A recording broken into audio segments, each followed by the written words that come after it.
A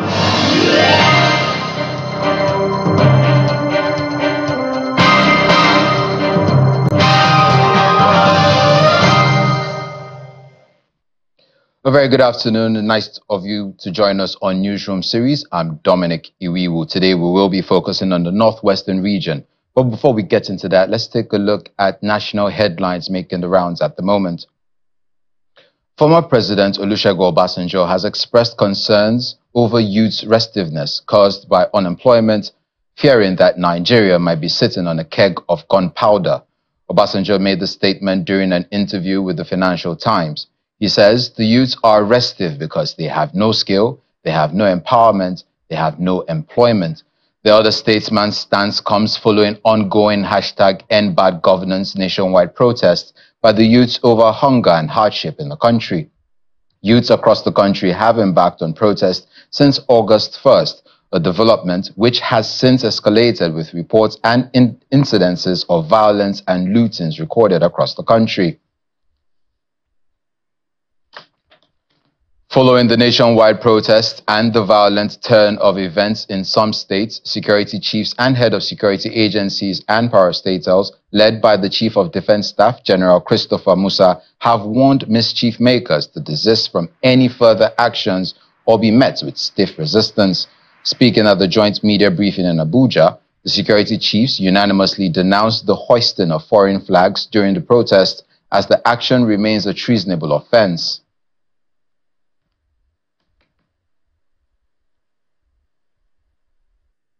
We're committed in our task and that we love Nigeria. We don't want anything bad to happen to Nigeria, and that is very important for everyone to understand. None of us here is happy to hear any Nigerian is injured for whatever reason. It's our duty to protect Nigerians. The only people we're after are those ones that don't mean us well, the enemies of the state. And anyone who makes himself an enemy of the state then will be ready to face the law. We're going to remain focused, committed. We're going to respect human rights, the rights of everyone who is lawfully performing his task or his duty, but we will not relent in pursuing those that have continued to encourage unconstitutional takeover of government or subversion, or those ones that are into vandalism or destruction of lives and property. The security agencies say they are united in defending the nation's democracy as they vow to deal with subversive elements.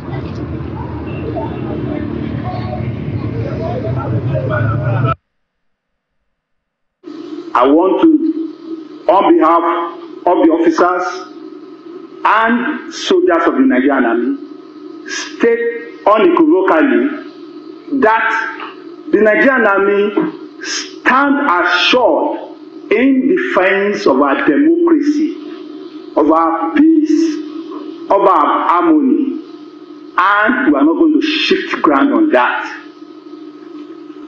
Our return to democracy in 1999 as a nation cost us blood and treasure. So my appeal to youth is that what we have witnessed in the past 5 days is an investment, needless investment of blood, of treasure, calling for an unconstitutional change of government. The Nigerian Army will not sit by and watch the nation slide into anarchy.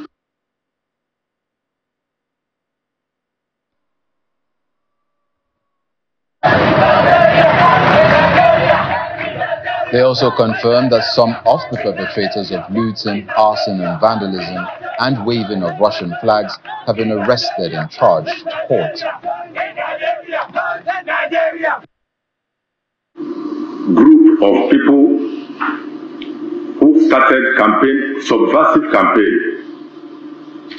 waving flags of other countries and openly calling for military takeover of government. This is not a protest, but an offense of treason. The Nigerian police has arrested a number of them, and they will be dealt with accordingly. It is very, very implicating for them to be seen with flags of other countries while on protest. The police and the military, indeed no other security agency involved in the management of this protest has deployed excessive use of force. Instead, what we had was attack on security agents during the protest. From our record, there was no shooting incident by the police. The police or the military did not use any live ammunition in the management of this protest. Instead, we have had cases where our officers were injured critically and are still in critical condition in the hospital as we speak. So I will dismiss that as fake news. It is not true. It's a very wrong allegation. In Plateau State, Governor Caleb Mutfwang has explained why a 24-hour curfew was imposed on Jos Bukuru metropolis. Governor Mutfwang, who was a guest on our program Sunrise Daily, says peace is gradually returning to the troubled area of the state, where some protesters took advantage of the nationwide protests to unleash terror on innocent citizens. He says the state government will be engaging the community rulers and other stakeholders in the state to ensure that those coming to cause havoc in Plateau State is brought to book. We had to impose curfew on Jos Metropolis, where we felt the biggest threat was coming from. So far, so good. There was a bit of resistance yesterday, Monday, but as at this morning, we are receiving very favorable reports that the situation in the area of trouble is getting calmer, and the curfew is being enforced by the security agencies, and people are respecting the curfew. This is the way a decent society should be. We are convening a meeting of community leaders, particularly in the troubled area, so that we can further use dialogue to ensure that these criminal elements are not allowed to have their way. And so, by later tonight, we would be able to review the situation and know where to go from there. We certainly had areas of concern, and we were very proactive. That's why I told you we didn't believe that the protest should be frustrated. And we took steps behind the scenes, using community leaders, religious leaders, traditional rulers, civil society organizations, to sensitize people to stave off the likelihood of this kind of intrusion. And to a great extent, we succeeded. But when it became apparent that there were external forces, I can tell you intelligence shows that some of the merchants of crisis imported these hoodlums from neighboring states because they were not satisfied with the peaceful conduct of the protest on the platform, and they felt they needed to disrupt it and create some bit of confusion.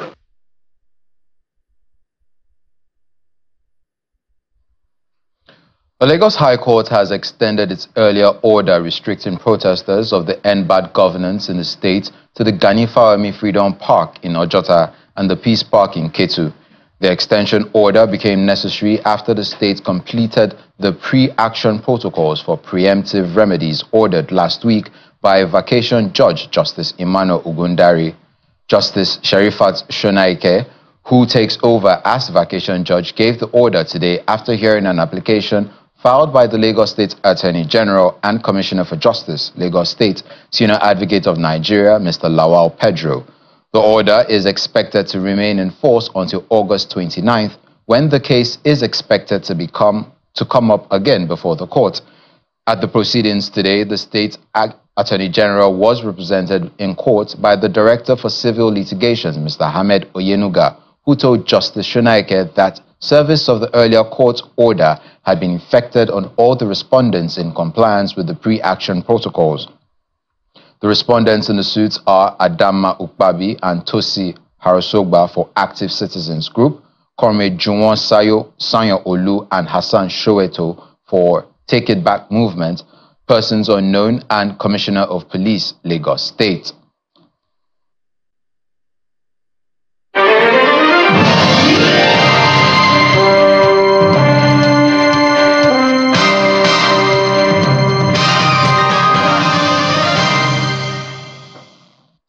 Following the escalation in the nationwide protests, where protesters were seen flying the Russian flag, the Kano State government has called an emergency security meeting with heads of security agencies.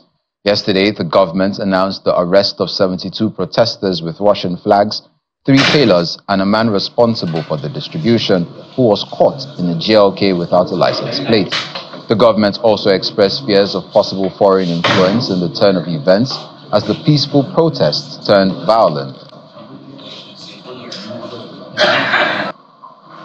As you are aware, honorable members, this situation made it necessary for the government to, in consultation with the security agencies, declare 24-hour curfew on Thursday, which has now been reviewed so that people can come out from 8 a.m.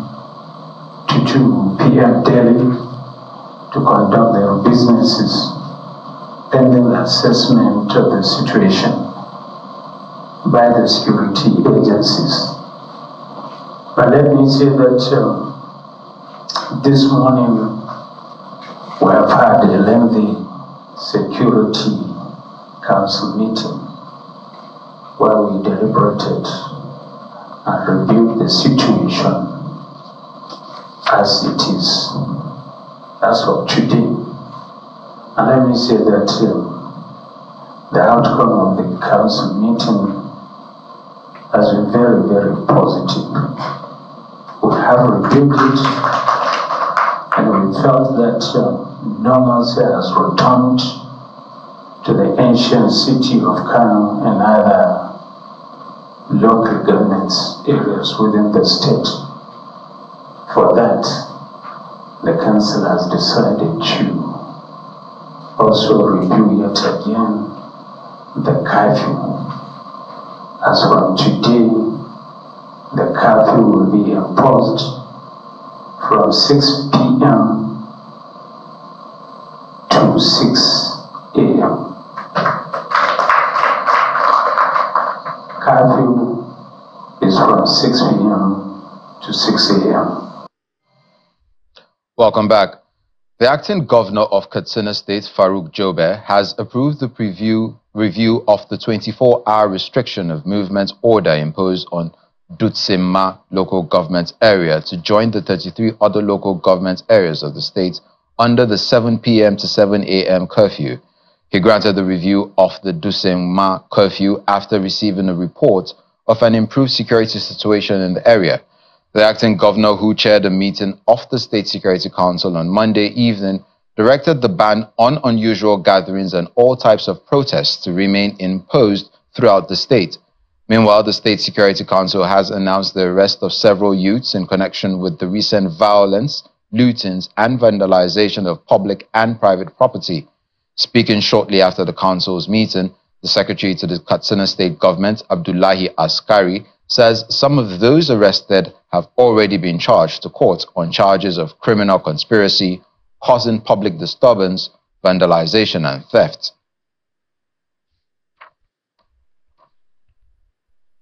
Roads, offices, and markets in Kadija and Zaria metropolitan cities were deserted on Tuesday as a result of the 24-hour curfew imposed by the state government on the two cities on Monday. The State Security Council, chaired by Governor Uba Sani, imposed the curfew after what started as a peaceful protest turned violent on Monday with hoodlums looting shops, residential houses, and offices. Meanwhile, residents of Kaduna Metropolis and Zaria are struggling with the 24-hour curfew, which they say has affected their daily economic activities.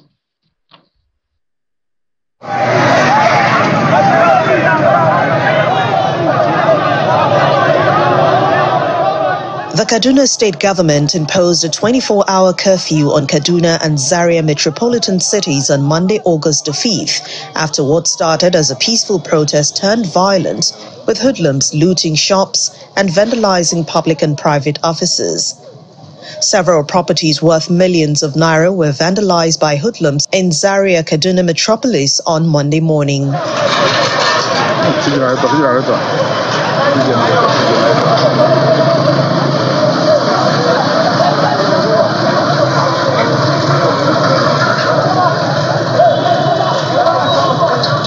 The state government's decision to impose a curfew on the two cities is aimed at preventing further attacks and looting, as well as prevent the escalation of a conflict to other parts of Kaduna State. Although the curfew was primarily to restore public order and safety in Kaduna and Zaria metropolitan cities, but its negative impact on socio-economic activities is having a toll on the residents whose means of livelihoods have been affected. If yesterday, if my daughter carry kaya come, na so carry come. That one me keep me carry come. I know be carry my phone now. That one my daughter carry come. You know be seller. Now I carry come today. No be small wahala. I don't tire. On daily basis, we used to go out to find our daily bread, as in the kind of nature of the business I used to do. But these 2 days now, the curfew, you understand, has affected me a lot due to the fact that I can't go out and have my daily needs as usual. Seriously, this curfew affects us because me, I'm a worker. I'm not feel common, so that the thing where we did now. And this thing affects me. Since I started work this month, they never pay me because of this hardship.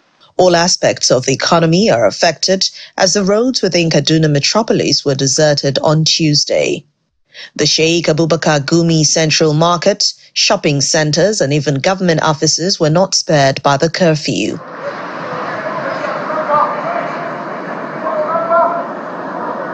Security forces are also deployed to strategic locations to enforce compliance, as well as maintain safety and security of citizens. Nevertheless, many residents are calling on the demonstrators to give peace a chance as they continue to raise concerns that what started out as a peaceful protest against economic hardship and bad governance has been hijacked by hoodlums, and safety of lives may no longer be guaranteed. The government understands that everybody is being punished by the government policies. But to me, the demonstrators or the organizers, we need to modernize our approach to government. In the way we show the government our feelings. How do we tell government our problem? We have civilized people. Now, if you ask people that are not civilized to tell why government is doing that, they abuse government. We have these civil societies as pressure group. The media, the so-called ASU, and any of those civil societies. It is them that need support, sit down, meet, discuss the problem of Nigeria, the rights. You know why? Because number one, you know the right of the people. You know the responsibility of people. You know the right of the government. You know the responsibility of government. The communique of your meeting, hand it over to the legislature as a public bill. Unless the people come and watch how the legislature deliberates on the need of the people. The Kaduna state government says it is not unmindful of the economic impact of the decision on innocent residents of the state and will review the terms of the curfew when necessary. Away from the protests, as part of the global celebration of World Breastfeeding Week 2024, Zamfara State has launched an intensified campaign to promote exclusive breastfeeding across the 14 local government areas. This initiative aims to raise awareness about the critical importance of breastfeeding for the health and development of infants and encourage mothers to adopt exclusive breastfeeding practices for the first 6 months of their babies' lives.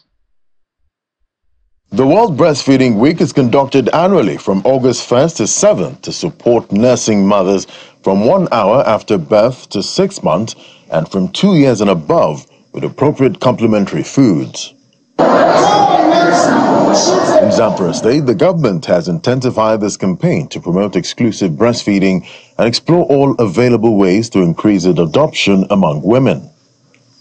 World Breastfeeding Week is an annual celebration from the 1st of August to the 7th of August. So the essence of this celebration is to promote optimal breastfeeding for mothers with lactating children, and also to create awareness and sensitization to mothers who do not breastfeed their children. The essence is to have exclusive breastfeeding of children from first day of their delivery up to the 6th month.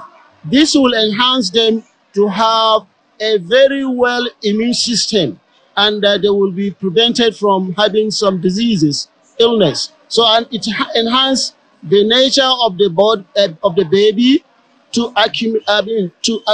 acclimatize with the environment. We are mobilizing the lactating mothers, malnourished children across the 11,000 settlements to ensure that any child was being treated with the complication of malnourished.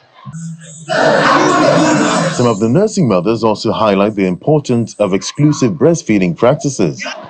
It is very, very important to all the breastfeeding mothers from the day one of their birth, 6 months. They should please be breastfeeding their children with the only milk till 6 months. Essential kits have been presented to the new mothers and their babies. For the Zamfara state government, the goal is to create a supportive environment that encourages breastfeeding and ultimately enhances the health and well-being of its citizens. And that's where we draw the curtains on this edition of Newsroom Series. I'm Dominic Iriwo. Stay safe.